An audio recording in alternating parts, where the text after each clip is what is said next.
Kaum muslimin, hamba-hamba Allah sekalian yang kami muliakan, Dajjal ini akan memasuki seluruh kota-kota besar di dunia, kecuali Mekah dan Madinah dia tidak berhasil memasuki. Kedua kota ini, baik fisiknya tidak bisa masuk ke Mekah Madinah, baik ilmu kekuatan sihirnya dan magicnya tidak bisa masuk ke dalam Mekah dan Madinah. Makanya salah satu kata Nabi, kalau kamu ingin selamat, kamu dengar Dajjal sudah keluar, segeralah hijrah, larilah ke Mekah atau ke Madinah. Jika tidak mampu, ada 5 langkah lain yang diperintahkan Nabi agar selamat dari Dajjal la'natullah alaih. Kaum muslimin yang kami muliakan, Dajjal ini bukanlah makhluk raksasa tinggi besar. Saya waktu di Sydney, saya malu mendengarkan jawaban seorang ustaz kondang di TV, acara live, ditanyakan oleh jemaahnya, apakah itu Dajjal? Oh, katanya, Dajjal itu adalah makhluk yang sangat tinggi besar. Kalau dia masukkan kakinya ke samudra laut yang paling dalam hanya semata kakinya. Waduh. Kalau dia ngomong di timur, yang di barat mampu mendengar suaranya. Kalau dia kencing di satu kota, banjir satu kota itu. Malu saya mendengar tuh jawaban, ya Allah. Waktu SD saya sudah dengarkan kayak gitu. Lah ini ustadz level nasional loh, ngomong di TV, jawabannya kayak gitu, ngawur ngaco abis. Lalu sebenarnya Dajjal ini siapa? Rasul mengatakan dia adalah anak keturunan Adam, tingginya seperti kamu dan lebih pendek sedikit, mukanya bulat, kedua bola matanya utuh ada, hanya yang sebelah kanan tertutup oleh lapisan dagingnya yang atas meleleh kemari menutupi, dan bagian tutupan ini lengket ke pipinya, dan ada bergelantungan macam jengger ayam sedikit, kayak dahak. Orang maaf ya, kayak orang kumpulkan dahak banyak-banyak lalu disemburkan ke mata orang ini lalu meleleh gitu. Seperti inilah melelehnya daging di atas. Ini akibat dukhan loh, akibat dukhan. Seluruh orang-orang kafir menjadi zombie-zombie berjalan, jelek-jelek semuanya. Baik kaum muslimin, kemudian kata Rasulullah, kedua bola matanya seperti mau keluar lepas dari tempatnya. Hanya karena ini sudah ketutup, nampak tonjolan itu jelas. Sementara matanya sebelah kiri sudah hampir lepas dari tempatnya. Warnanya hijau kaca. Warna kulitnya putih kemerah-merahan, putih pucat kemerah-merahan. Bibirnya tebal, rambutnya kribo. Rambutnya kribo. Di sela-sela rambutnya yang kribo muncul rambut-rambut lurus seperti ijuk. Lehernya agak sedikit panjang, lebih panjang daripada kita, sedikit lebih panjang. Bahunya mereng, dadanya bidang, full daging, sekel. Rasulullah mengatakan bila ia berjalan, kamu akan melihat kedua mata kakinya saling berjauhan dan kedua jempol kakinya saling berdekatan. Udah kebayang? Seperti ini. Tapi kalau ketemu orang kayak gini jangan dibilang Dajjal.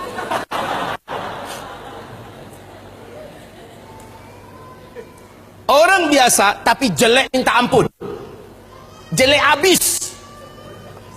Kaum muslimin, kata Rasulullah berikutnya sallallahu alaihi wasallam,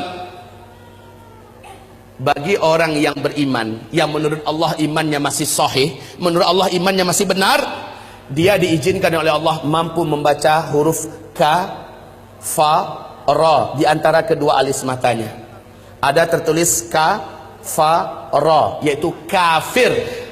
Walaupun aslinya dia nggak pandai membaca Arab, membaca Al-Quran, tapi imannya menurut Allah sahih, dia akan mampu melihat itu. Kalau sempat ke beberapa papasan, dia mampu melihat kafara. Ibarat Allah yang kami muliakan, Rasulullah sallallahu alaihi wasallam bersabda, semua kemampuan yang jahat di bumi ini ada pada dia.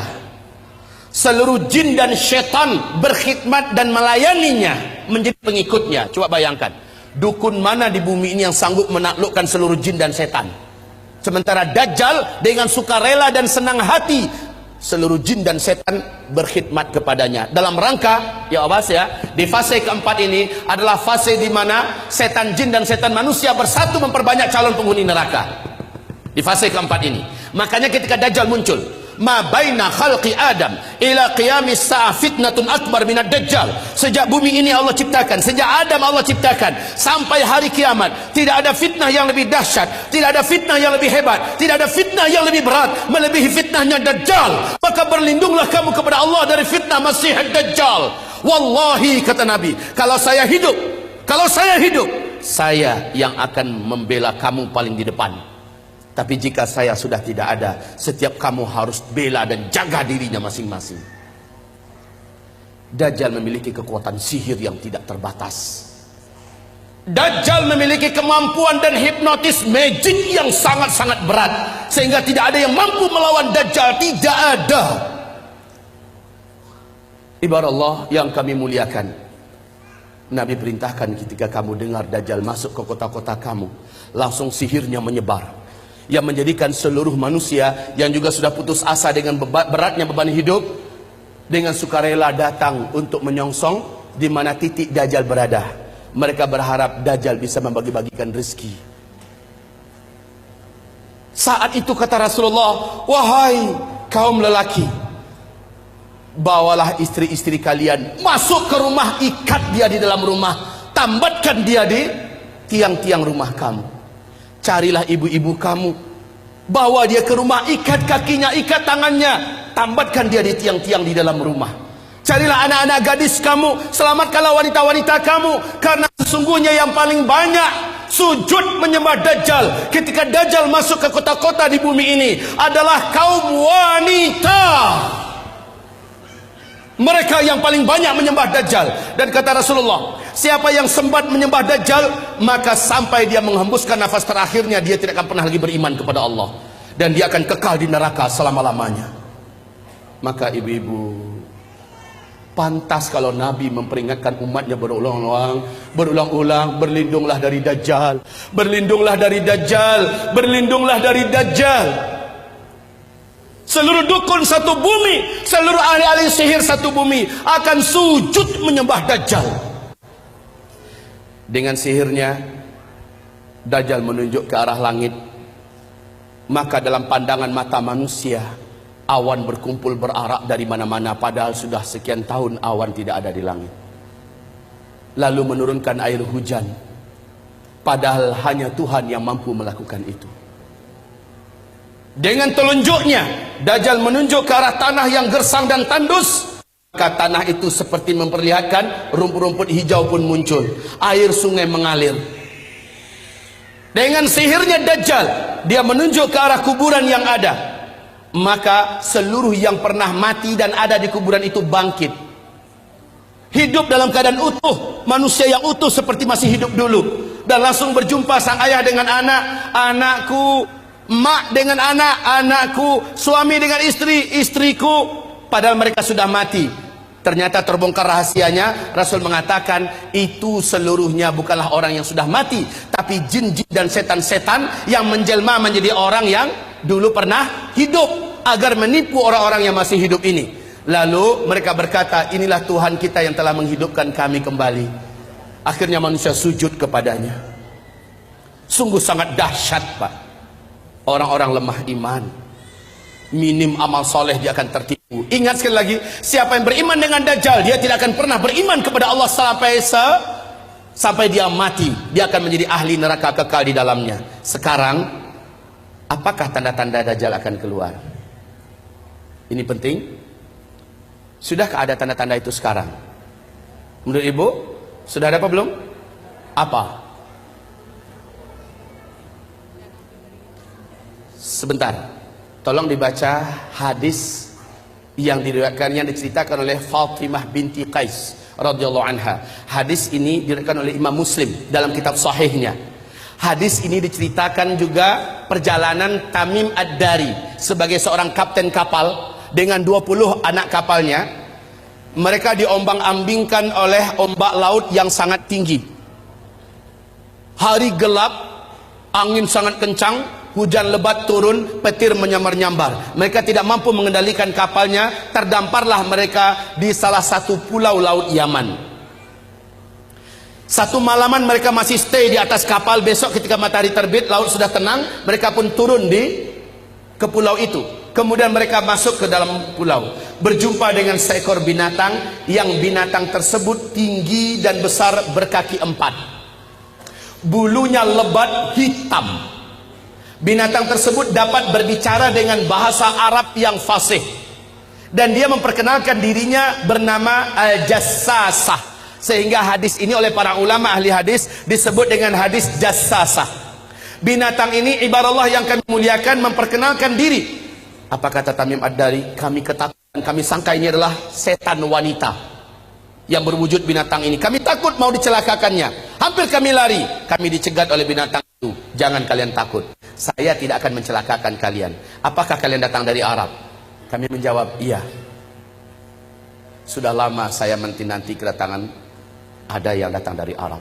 Sesungguhnya seorang lelaki di kuil tua sana sudah sangat lama menanti-nanti kedatangan orang yang datang dari Arab. Dia ingin mendengarkan perkembangan berita terakhir dunia sekarang.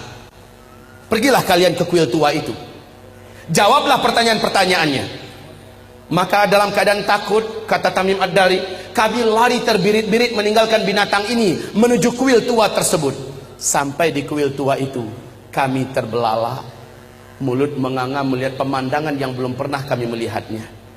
Seorang lelaki bertubuh gempal, kedua kakinya dirantai dengan rantai yang teramat sangat berat dan besar, rantai besi. Laki-laki ini tergeletak di lantai. Rantai itu bersambung mengikat kedua tangannya. Rantai yang berat, besar dari besi. Rantai tersebut menyambung, mengikat membelenggu lehernya. Lalu dia berkata, kalian tidak usah takut. Apakah kalian datang dari Arab? Kami menjawab, iya. Sudah lama saya menanti kedatangan kalian. Apakah di Arab sudah muncul seorang lelaki yang ummi, mengaku-ngaku menjadi nabi penutup, namanya Ahmad? Kami menjawab, sudah. Ahmad kan salah satu nama Nabi Muhammad SAW. Sudah dekat. Jika begitu, waktunya sudah dekat. Apakah kalian beriman kepadanya? Tamim Ad-Dari menjawab, sebagian kami ada yang beriman kepadanya, sebagian lagi tidak. Sebaiknya kalian beriman, maka selamatlah kalian. Dia bertanya lagi, dijawab. Dia bertanya, dijawab. Apapun pertanyaannya dijawab. Kemudian pertanyaan yang perlu menjadi catatan kita, sebagai tanda dia ini akan keluar, ternyata dialah Dajjal. Ternyata dia adalah Dajjal. Dia bertanya tentang dua hal. Tentang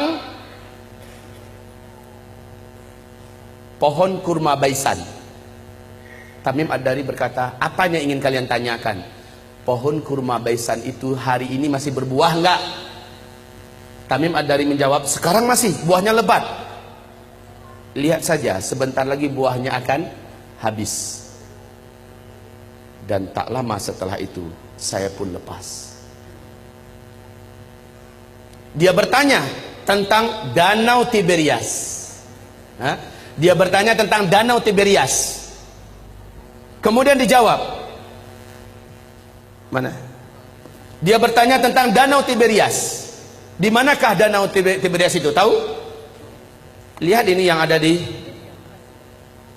lembaran, yang ada di bawah. Danau Tiberias ini ambil satu Joko Utara Pak, cepat. Brosur Danau Tiberias dari kota ini bisa kita datang ulang supaya ada lebih orang lebih banyak tahu tentang Danau Tiberias. Yang awal silakan Danau Tiberias. Yang paling panitia brosur Danau Tiberias. Silakan dibagi 4.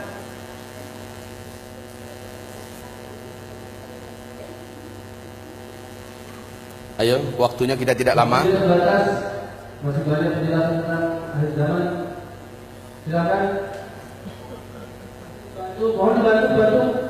Terus jawaban belakangan yang tidak dapat menjawab.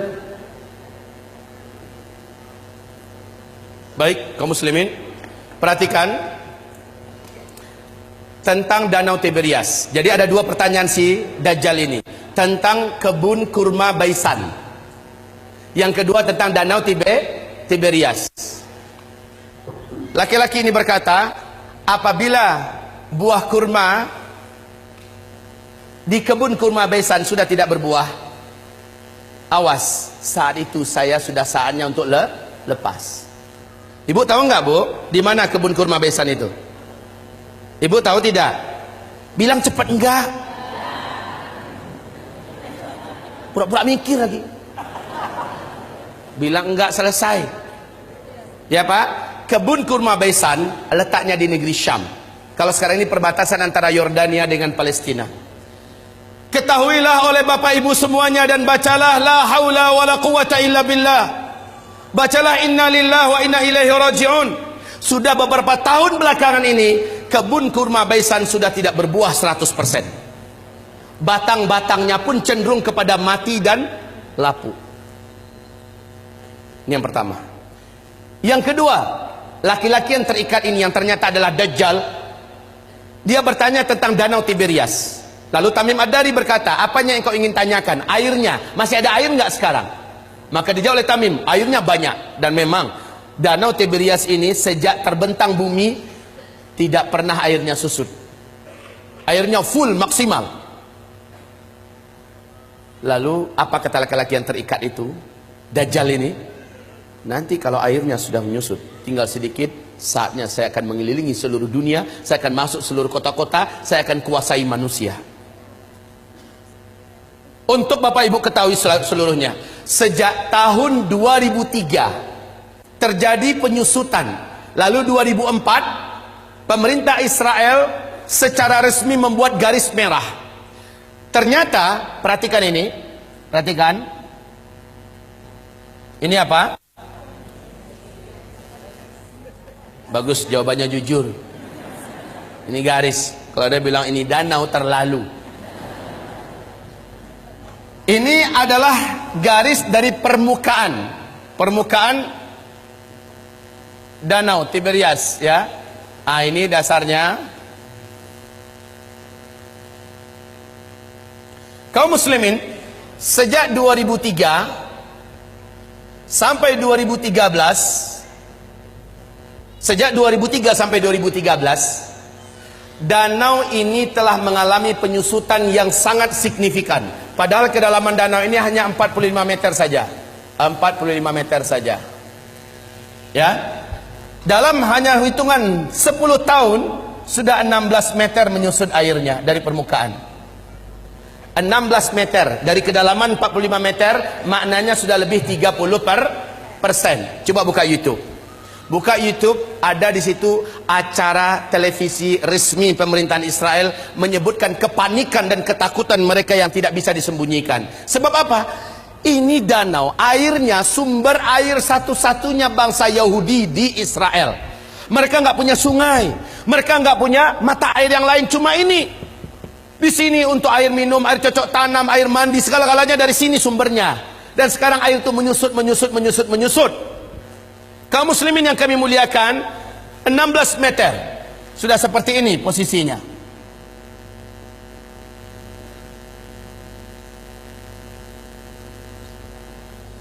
Tahun 2015 akhir 2015, bagian yang paling menonjol dari danau ini sudah muncul seperti pulau-pulau kecil. Kelihatan seperti pulau-pulau kecil di atas permukaan danau.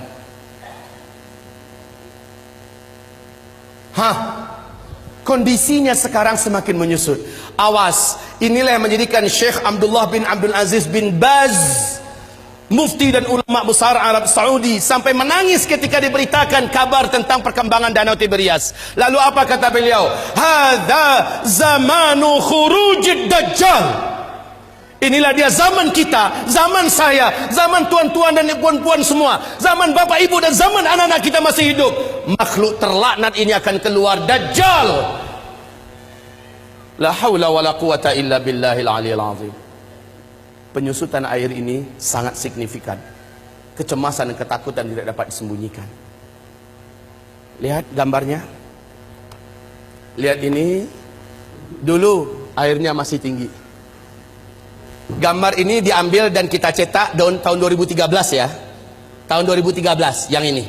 Kondisi sekarang udah beda lagi. Baik kaum muslimin, yang belum kebagian tolong dibagi. Kalau enggak nanti minta ambil di luar. Ini kami benarkan untuk dicetak banyak. Silakan cetak banyak-banyak agar umat tahu. Ini dilihat dan hadisnya sangat jelas, fakta yang tidak dapat disembunyikan, enggak bisa ditutup-tutupi tentang saat dekatnya keluarnya Dajjal. Bapak Ibu, nanti itu ada kotak yang berjalan dari Yamimah. Jadikan sajalah sebagai infak Bapak buat memperbanyak ini kembali dan juga membantu operasional dakwahnya Yamimah. Baik kaum muslimin yang kami muliakan, kita lanjutkan. Lihat kondisi-kondisi yang ada di situ. Ini tahun 2013, 2015 sudah semakin menyusut. Sudah semakin susut airnya. Sekarang negara-negara besar dunia sudah membuat simbol-simbol penyambutan kedatangan Dajjal. Seluruh negara-negara besar di dunia termasuk Arab Saudi. Lihat Arab Saudi di Madinah, luar kota Madinah, sudah membangun istana kerajaan di satu bukit di luar kota Madinah. Ada yang tahu? Ada yang pergi umrah, pergi haji? Lihat di sana.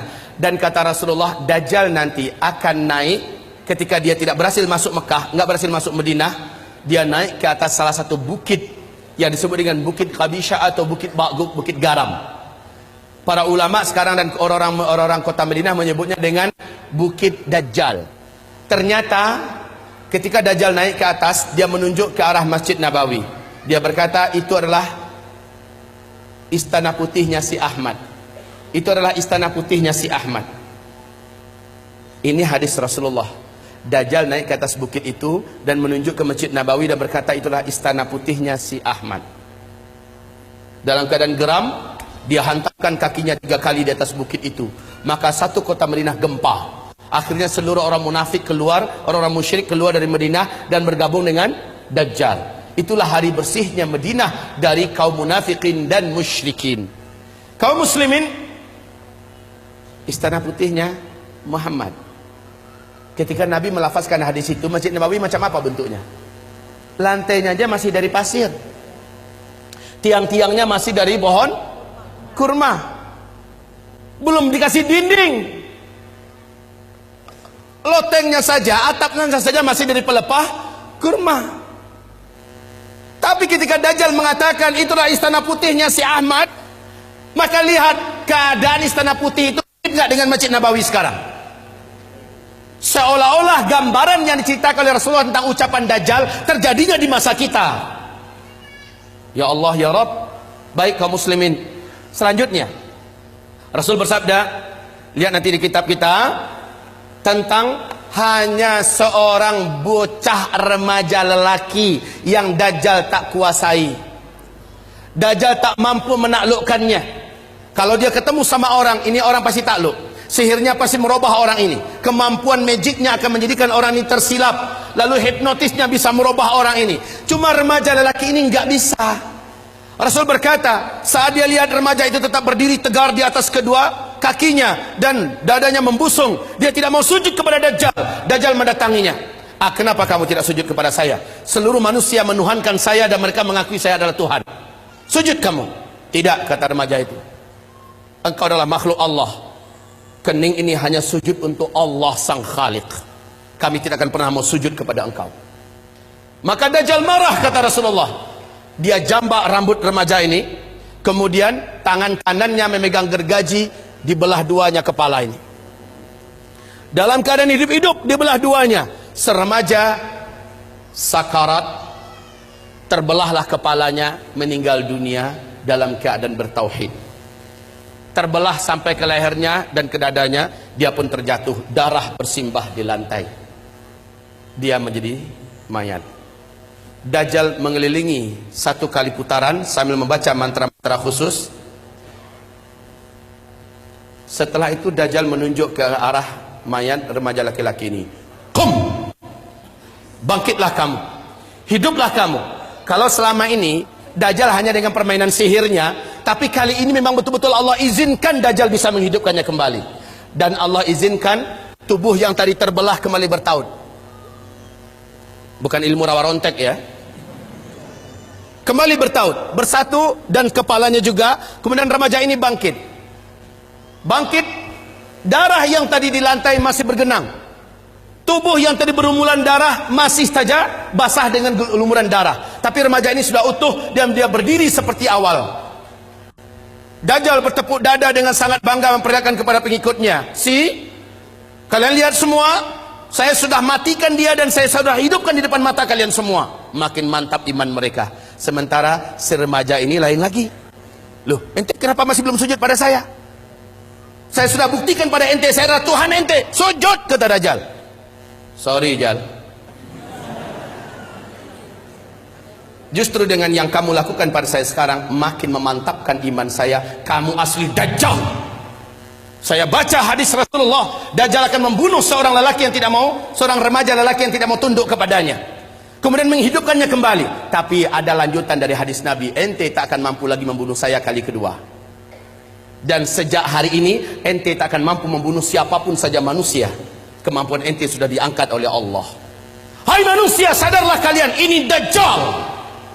Dajjal marah, ingin membunuhnya kembali, memang hilang kemampuannya. Nah, kaum muslimin, hamba-hamba Allah yang kami muliakan, remaja lelaki. Remaja lelaki.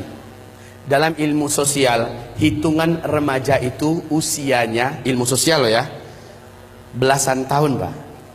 12, 13, 14, 15, 16.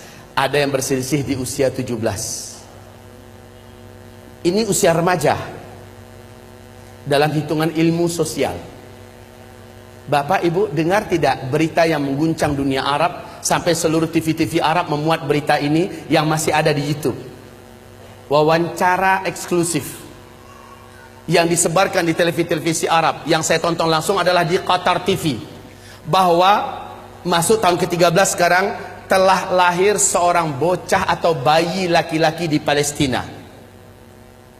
Bayi ini dapat berbicara dengan bahasa Arab Fusha 1 kali sebaik dia baru saja keluar, baru saja lahir dia berbicara. Habis itu dia normal seperti bayi-bayi pada umumnya. Apa kata bayi laki-laki ini? Berbicara dengan bahasa Arab yang fasih.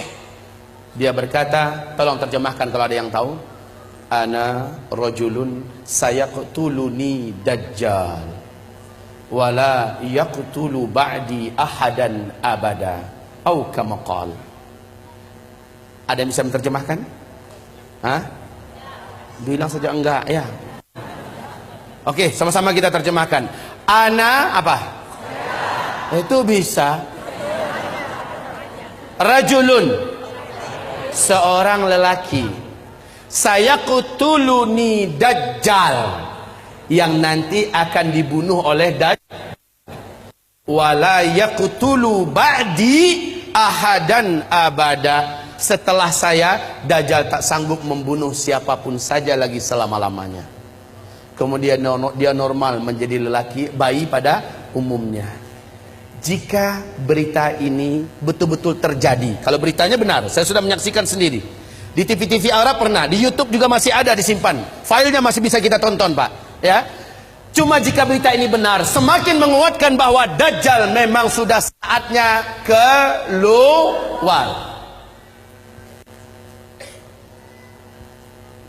Yang sangat menakjubkan, Dajjal nanti akan keluar, kata Rasulullah SAW, di tengah-tengah kaum Yahudi Asbahan. Asbahan ini di mana?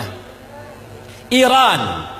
Asbahan ini adalah Iran. Dajjal akan keluar di tengah-tengah Yahudi Asbahan, dan bersamanya ada 70.000 tentara elitnya Dajjal dari Yahudi Asbahan. Berita untuk Bapak Ibu semua sekarang terbaru, bahwa di Asbahan sudah terkumpul 70 lelaki yang tegap-tegap, muda-muda, dengan pakaian khas Yahudi, dan mereka sudah membuat senjata-senjata manual dari besi-besi terbaik di dunia, berjumlah 70.000 orang.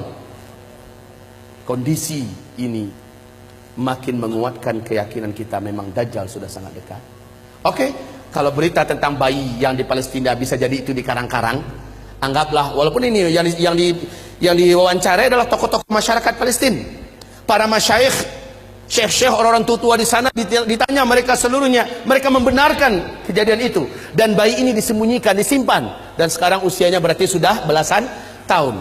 Jika ini hak, jika ini benar, maka semakin menguatkan. Jika ini bohong, palsu, bisa jadi, ya, bisa jadi ini dikarang-karang. Tapi siapa yang dapat menyembunyikan fakta Danau Tiberias? Siapa yang dapat menyembunyikan dan menutupi fakta mengeringnya Danau Tiberias di Israel hari ini? Siapa yang dapat menyembunyikan fakta berhentinya berbuah kebun kurma Baisan yang selama ini tidak pernah berhenti berbuah? Hari ini sudah. Subhanallah. Kaum muslimin, sangat dekat Dajjal ini akan keluar. Dajjal berapa lama? Enggak lama. Kata Rasulullah hanya 40 hari.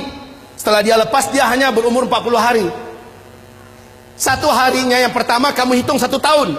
Satu hari kedua kamu hitung 1 bulan. Satu hari ketiga kamu hitung 1 minggu. Hari-hari yang tersisa yaitu 37 sama dengan hari-hari kamu biasa. Maka kalau ditotal setahun 2 bulan 2 minggu saja, Dajjal pun habis. Siapa yang menghabisinya? Inilah tanda besar kiamat yang ketiga. Jadi sangat dekat, ya. Dajjal itu hanya sebentar. Yang ketiga adalah turunnya Nabi Isa alaihi salam. Turunnya Nabi Isa alaihi salam. Di mana turunnya? Di Suriah, di Damaskus, di Masjid Putih yang ada menara putihnya. Dan menurut Syekh Al-Hafiz Ibnu Katsir, dianya adalah di Masjid Jami' Amawi, masjid peninggalan dinasti Bani Amawiyah yang ada menara putihnya, dan itu di Damaskus. Masjid itu sampai hari ini masih utuh, menaranya masih oke. Allahu Akbar. Jadi Nabi Isa turun nanti di Masjid Jami' Amawi, bukan Isa Habibullah yang di Jombang. Ngaku-ngaku Nabi Isa.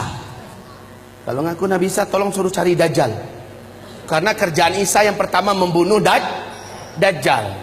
Nah ini kaum muslimin, ketika Isa turun, khalas. Perlu diingat, Al-Mahdi terkepung. Al-Mahdi itu, ini Al-Mahdi kan menjadi raja, menjadi khalifah di sini.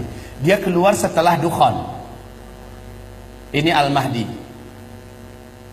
Dari sini Al-Mahdi menyatukan dan memimpin seluruh umat Islam sedunia menghadapi hari-hari berat sampai dia ditolong dan dikuatkan oleh Isa alaihissalam. Lalu setelah melewati fase tanda besar kiamat yang keempat, masuklah masa-masa aman. Al-Mahdi menjadi khalifah di sini.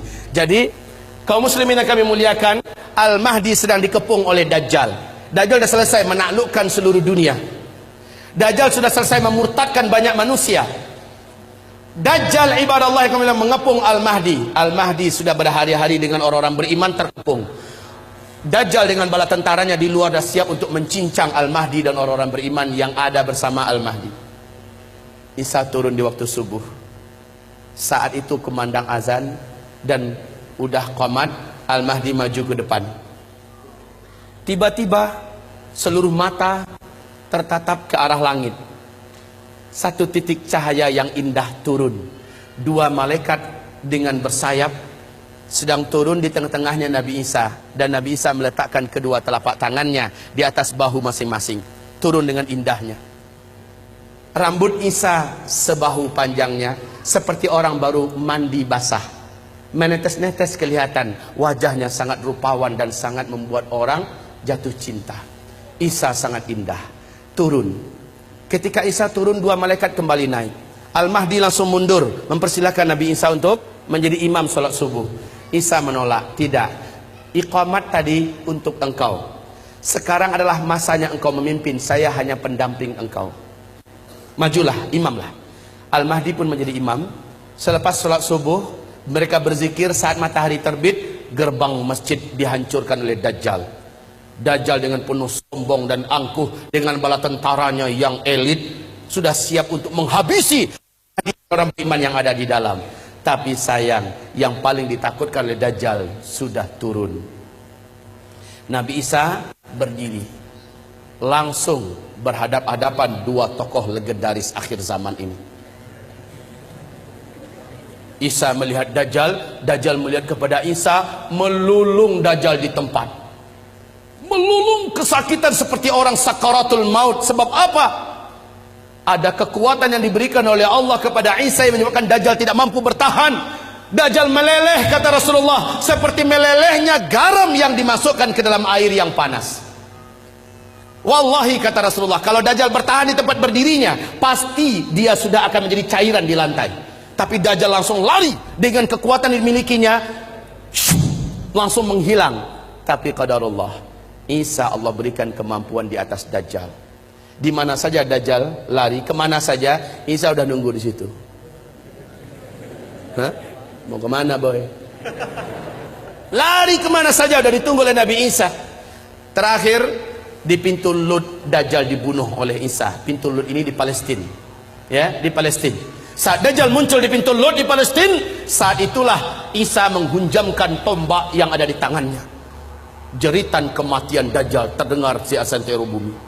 Setelah itu darah Dajjal dinampakkan kepada Al-Mahdi dan orang beriman serta orang Yahudi melihat Isa mengangkat tombak itu tinggi-tinggi. Dajjal sudah mampus. Orang beriman bertakbir, Allahu Akbar, Allahu Akbar. Orang Yahudi yang ada lepaskan senjata-senjata mereka. Seluruhnya udah senjata manual ya. Ingat saat kejadian Dukhon sampai ke sini sudah manusia udah nggak ada teknologi. Orang udah kembali kepada zaman manual. Baik kaum muslimin yang kami muliakan, akhirnya Yahudi lari kemana-mana, sembunyi menyelamatkan nyawa di mana-mana. Alam ketika itu sudah Allah izinkan berbicara. Lobang tempat Yahudi bersembunyi berbicara, hai muslim, sini ada Yahudi sembunyi di dalam lobang saya nih, sini tangkap dia, uktulhu, bunuh dia. Kalau kata orang Curug Bengkulu, konoh. Kalau kata orang Minang, dabiahnya. Habisin. Sembunyi di balik tembok, tembok bicara, beritahu di mana orang Yahudi. Sembunyi di balik pohon, pohon bicara, ya muslim ta'al hadza yahudiyun warai ta'ala faqtulhu, bunuh dia. Illal gharqad, kecuali pohon gharqad, fa innaha syajarul yahud, sesungguhnya gharqad adalah pohonnya Yahudi. Hanya pohon gharqad yang diam. Ternyata lebih 12 tahun yang lalu, hampir masuk tahun ke-13 sekarang, Rabi-rabi Yahudi telah mewajibkan Perdana Menteri yang menjabat Perdana Menteri di Israel wajib menanam pohon gharqad. 2 juta batang pohon star dimulai ditanam di Israel. Hari ini pohon-pohon gharqad sudah setinggi 16 meter, 14 meter. Masya Allah, udah siap untuk melindungi orang ya Yahudi. Lah masalahnya hadisnya kan udah bocor duluan. Orang beriman kan dah tahu kemana Yahudi sembunyi terakhir, ya kan? Mereka tinggal bawa senjata ke kebun pohon gharqad. Lihat, ada kutu satu sembunyi.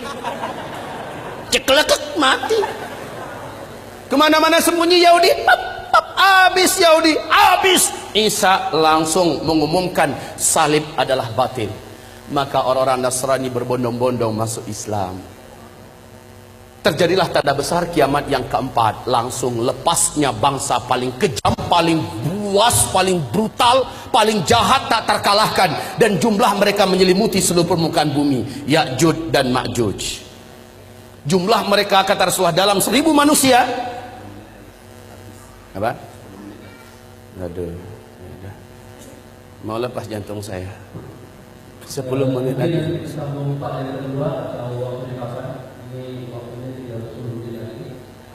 Sebelum ini memang benar Bapak Ibu. Ini baru setengah sesi baru setengah, ya. Nggak terasa ada hampir 2 jam kan? Tapi kalau ada punya helikopter boleh antar ke depan.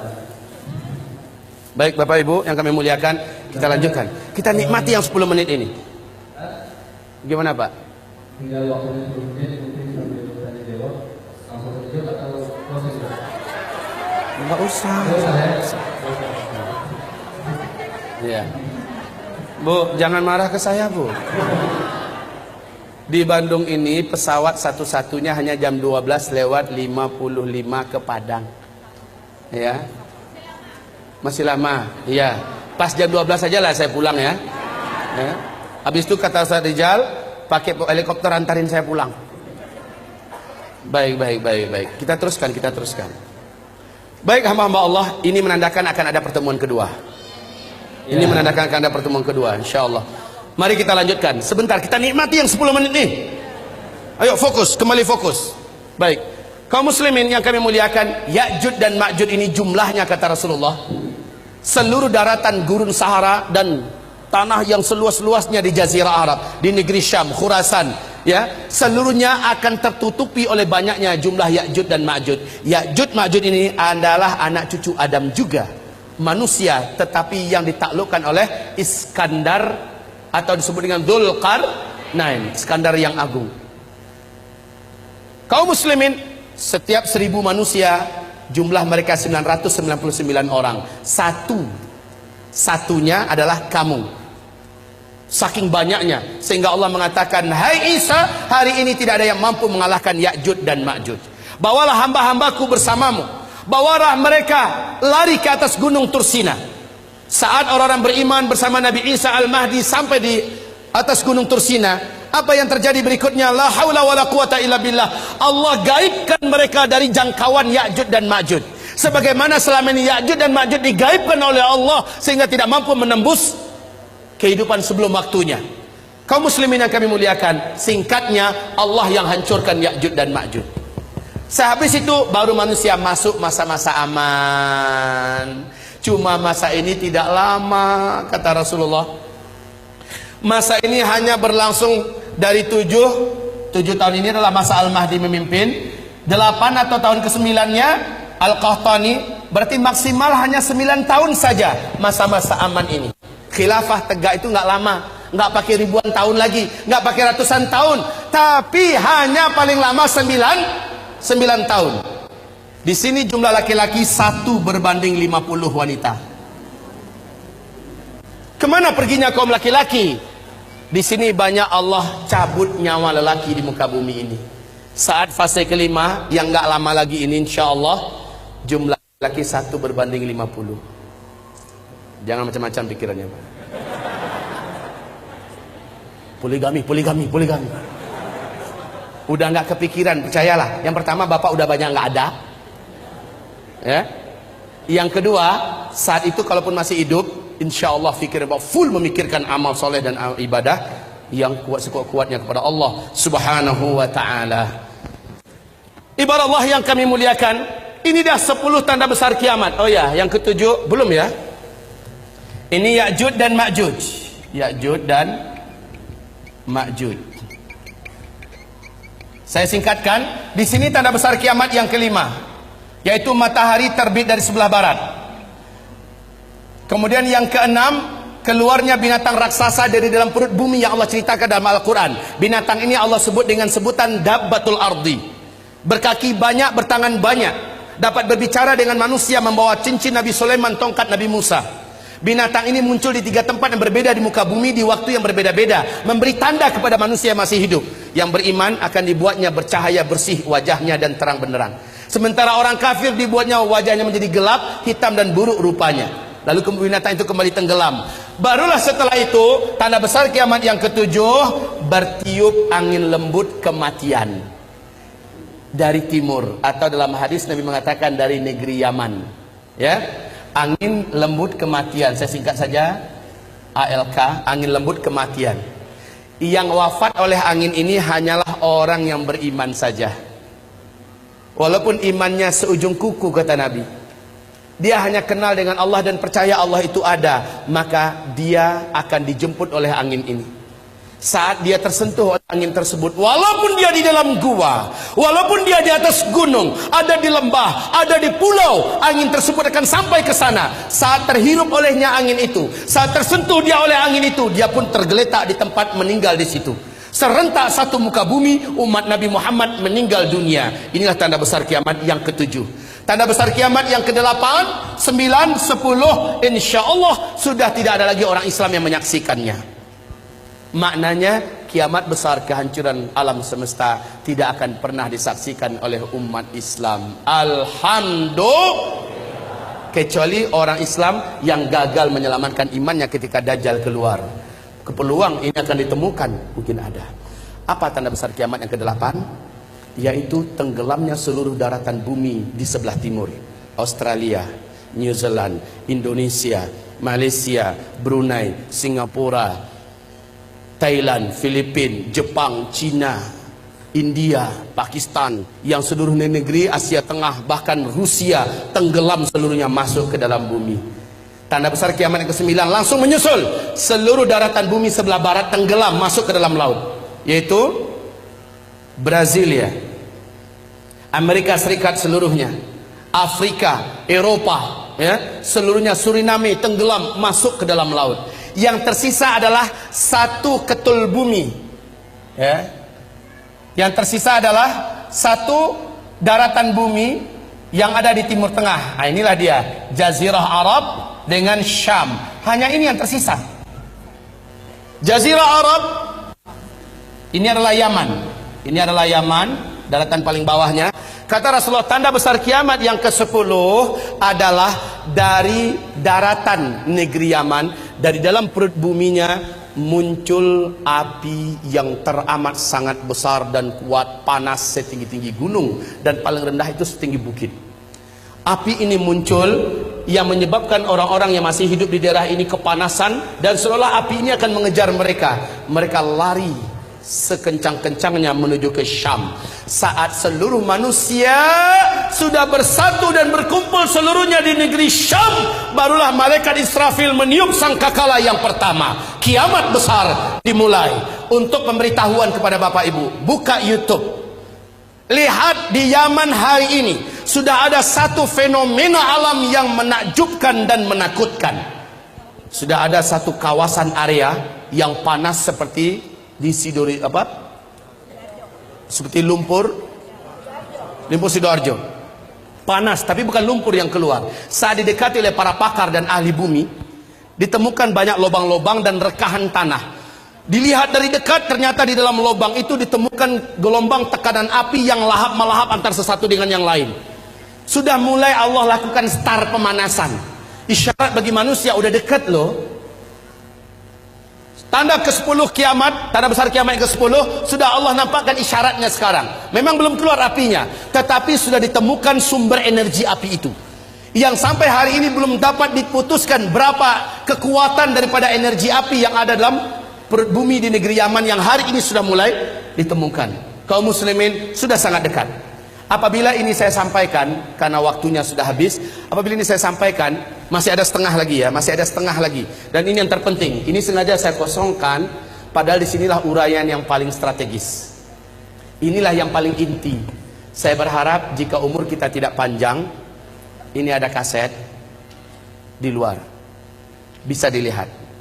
Kemudian jika tidak ada, di YouTube, tulis saja nama saya Zulkifli Muhammad Ali. Tapi ya, sengatan dan energi yang mengalir ketika mendengar langsung macam ini beda dengan nonton YouTube. Setidaknya saya bersyukur pada Allah, sudah banyak yang Allah turunkan hidayah ke hatinya selepas mendengarkan ini. Sudah banyak yang mengalami perubahan, baik remaja, lelaki, wanita, tua, muda, banyak yang telah diberi oleh Allah hidayah. Kaum muslimin, saya menyampaikan ini bukan untuk membuat semangat hidup Bapak Ibu jadi kendor, pulang-pulang udah kayak gini bahunya. Bukan, saya ingin setelah mendengarkan ini bersikaplah seperti para sahabat. Sahabat setelah mendengarkan uraian akhir zaman dari Rasulullah, mereka bersikap sangat menakjubkan. Kalau begitu, waktu sudah tidak lama lagi tersedia. Umur saya yang ada juga sudah tidak lama lagi ada. Maka dengan waktu yang masih hidup ini, keadaannya masih aman ini, saya akan pastikan saya harus banyak amalnya. Harus berat timbangan amal soleh saya di akhirat. Apalagi Bapak Ibu yang akan menghadapi huru hara yang teramat sangat berat. Orang yang beriman yang amal solehnya banyak loh yang akan selamat ketika Dajjal keluar. Hanya orang beriman yang amal solehnya yang kuat yang akan diselamatkan oleh Allah. Ketika dukhon terjadi, hanya orang beriman yang beramal soleh lah yang diselamatkan oleh Allah Subhanahu Wa Taala. Banyak petaka-petaka menjelang ini yang belum saya uraikan sekarang. Hanya orang beriman yang beramal soleh. Wahai tuan-tuan yang mulia, wahai Bapak Ibu sekalian yang saya cintai, mendengarkan uraian ini, berkatlah saya harus berubah. Saya harus menjadi lelaki yang lebih soleh, suami yang lebih bertanggung jawab, orang bekerja yang lebih jujur dan lebih amanah. Jangan sampai mendengarkan pengajian ini langsung buat resign, surat pengunduran diri, mengingat, menimbang dan memutuskan.